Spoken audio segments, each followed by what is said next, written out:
Hello मेरी प्यारी हरामी जनता। तो आज मैं हाजिर हूँ the baby dragon and the rabbit spirit के 23rd चैप्टर के साथ।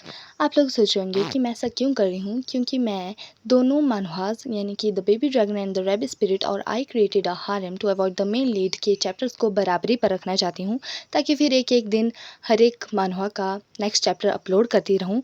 सो आई होप कि आप लोग समझेंगे। Now let's start this video. इस वीडियो की शुरुआत होती है जहाँ पर हमारा प्यारा बायुन बेहोश हो गया था। जब उसकी आँख खुलती है तो वो खुद को किसी और ही जगह पाता है, या फिर ऐसा समझो कि अपनी इमेजिनेशन या फिर जो भी कहते हैं दूसरे वर्ल्ड में।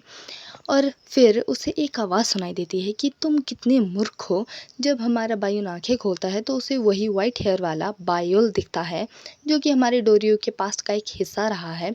बायुल उसे बड़े गौर से यानी कि बायुन को बड़े गौर से देख रहा होता है, और उसके बाद हमारा बायुन पूछ ही लेता है कि तुम मुझे क्यों देख रहे हो। और उसके बाद बायुल कहता है कि तुम मेरे जैसा एक्शन रिपीट क्यों किए जा रहे हो, मतलब तुम वैसा ही क्यों कर रहे हो जैसा मैं पास्ट में कर चुका हूँ।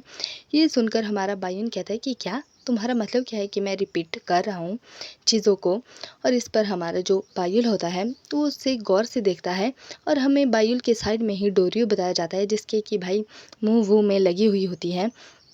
और वो बड़े गौर से बायुन को भी देखे जा रहा होता है, यानी कि छोटा डोरियो।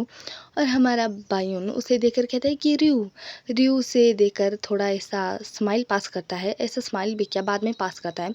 उसके बाद हमारा जो बायुल होता है वो कहता है कि ड्रैगन पर ट्रस्ट करना ऐसा है कि तुम एक आंख मूंद कर यानी कि अपनी आंखें मूंद कर किसी पर ट्रस्ट कर रहे हो, पर इन द एंड तुम बस बिटरे होने वाले हो, तुम्हें बस धोखा ही मिलने वाला है।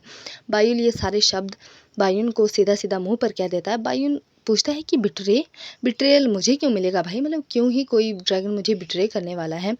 और उसके बाद हमारा बायुल कहता है कि अपने पीछे देखो, ये जो तुम पहाड़ी देख रहे हो ये वही मतलब ये ऐसी पहाड़ी है जहाँ पर मतलब जो ड्रैगन है वो चढ़ रहा है, मतलब उसका जो नेगेटिव लाइफ है, उसकी जो हर चीज़ बुरी है वो ऐसे ही डार्क की तरह इस क्लिफ में जो डार्कनेस है उसकी तरह है, और तुमने उसे ही चूज़ किया है इस डार्कनेस को, मतलब तुम पागल वागल हो। हमारा डोरियो हमारे बायुन की तरफ एक स्माइल पास करता है, और वो बायुल का जो कपड़ा है उसे पकड़ने की कोशिश कर रहा होता है, लेकिन उसे छोड़कर वो फिर आगे उस क्लिफ की तरफ बढ़ने लगता है।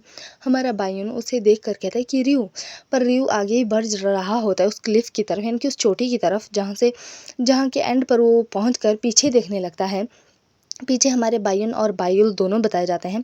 बायुन और बायुल उसे दोनों ही देखे जा रहे हैं, उसे घूर घूर कर देख रहे होते हैं। हमारा बायुन उसे देखकर थोड़ा ऐसा कंफ्यूज होता है कि डोरियो क्यों उस क्लिफ पर चढ़ गया। उस क्लिफ को एक जो होता है डार्क क्लिफ के तौर पर माना जा रहा है कि ऐसे ही डार्क लाइफ डोरियो की है। और हमारा डोरियो एक स्टेप आगे बढ़ाता है और वो नीचे गिरने वाला होता है, मतलब गिर जाता है। और पीछे से हमारा बायुन चिल्ला देता है कि डोरियो। और फिर बायुन कैसे शब्दों को सुनकर बायुल कहता है कि क्या तुम मुझे फॉलो करना चाहते हो, मतलब हाँ, क्या तुम पागल हो, क्योंकि अगर तुम उसे फॉलो करोगे तो सिर्फ तुम्हारा वेट डेथ ही कर रही होगी, तुम एट द एंड मौत को ही पाओगे, मतलब तुम्हारा दिमाग ख़राब है, तुम ऐसे ही क्यों उस बंदे का पीछा कर रहे हो जहाँ पर तुम्हारी डेथ ही होने वाली है। ये सुनकर भी हमारा बायुन उठ जाता है और कहता है कि तुम अपनी जगह पर सही हो सकते हो, तुम अपनी जगह रहो, जो तुम सोचते समझते हो वही करो। मैं तो उसे बचाने जा रहा हूँ, मैं उसका साथ दूंगा जहाँ पर कोई डोरियो के साथ खड़ा नहीं होगा, डार्कनेस में हो चाहे लाइट में हो, मैं उसके साथ खड़ा रहूँगा। और वो वहाँ से भाग जाता है और क्लिफ से नीचे कूद जाता है हमारे डोरियो को बचाने के लिए। ये वाला सीन बहुत ही ज़्यादा मेस्मराइजिंग है, क्योंकि इसमें हमारे बायुन के जो कपड़े हैं वो बड़े सुंदर आ रखे हैं, ऐसे रिबन विबन उड़े हुए हैं, मतलब बहुत अच्छा सीन है। और उसके बाद वो गिरते हुए डोरियो को पकड़ लेता है, मतलब पकड़ने वाला होता है और पकड़ भी लेता है। हमारे डोरियो की आंखों से आंसू निकल रहे होते हैं, क्योंकि छोटा सा बच्चा है यार। ये हमारे बायुन की सारी इमेजिनेशन है, या फिर तुम कहो कि पर्ल से जुड़ी हुई जो कि बीड है उसके अंदर, उससे जुड़ी हुई मेमोरीज़ हैं। और हमारा बायुन उसे पकड़ लेता है, और पीछे से बायुल जो होता है वो कह रहा होता है कि नहीं, बायुन कहता है कि डोरियो, तुम्हारे साथ जो भी हो रहा है, कितनी भी चीज़ें हो, मैं तुम्हारा स्टैंड लूँगा। जहाँ पर तुम्हारे साथ कोई नहीं होगा वहाँ पर मैं तुम्हारा साथ दूँगा। मैं इस बात का वादा करता हूँ कि ऐसा-ऐसा कहता है। ये सुनकर हमारा डोरियो उसे ज़ोर से गले लगा लेता है। उससे मतलब ज़ोर से हग करना होता है, वैसा करता है। पीछे हमें बताया जाता है बायुल, जो कि कहता है कि तुमने वही रास्ता चुना जो मैंने चुना था। तुम और मैं वैसे ही सेम हैं। हम दोनों एक ही पाथ पर चले जा रहे हैं। पर मुझे मालूम है कि एट द एंड जो है वो डार्कनेस में जाकर मौत ही लिखी है। मतलब हमारा कोई वो नहीं है, एंड नहीं है, हमारा बस डेथ ही है। और तुम और मैं डिफरेंट तो हैं, मून और सन की तरह हैं, पर एट द एंड जो डार्कनेस है वो हमें निगल ही जाएगी। तो डार्कनेस से मतलब है कि जो ड्रैगन है वो उन्हें निगल मतलब लास्ट में जाकर बिट्रे कर देंगे या फिर कुछ वटेवर आई डोंट नो।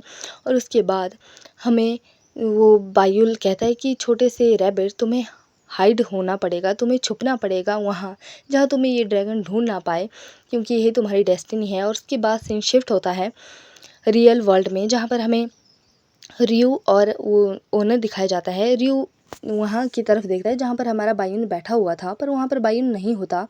ये देखकर वो थोड़ा ऐसा शॉक में चला जाता है। शॉक में क्या, ऐसा कंफ्यूज होता है कि वो चला कहाँ गया। और ओनर भी देखता है कि उधर वो लड़का नहीं रहा।